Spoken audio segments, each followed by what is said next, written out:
মনে রাখবেন, আমরা সনাতনী মুসলিম।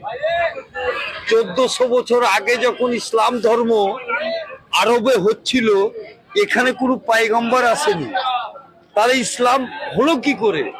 আমরা সনাতনী লোক ছিলাম, সনাতনী থেকে আমরা কনভার্ট হয়ে আমরা মুসলিম হলাম।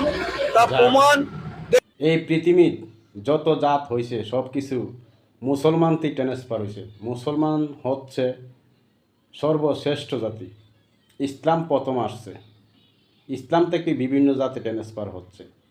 এই কথাটা অনেক কষ্ট হইলেও বুঝতে পারছেন ভাই। অন্য সনাতন ধর্মের লোকগুলাকে বোঝান যে মুসলমান থেকেই সব সৃষ্টি হয়েছে,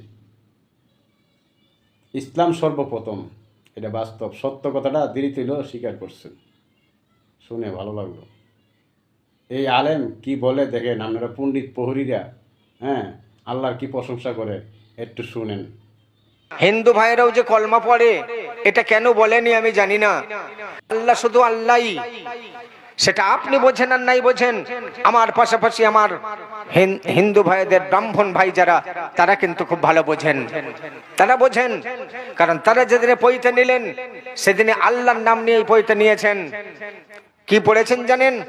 অল্লং জ্যৈষ্ঠং শ্রেষ্ঠং পরমং পূর্ণং ব্রহ্মণ ওয়াল্লম আল্লাহ রসুল মোহাম্মদ আল্লাহ আলম আদাল্লা বুকমেকম ওয়াল্লা বুক নিখতকম।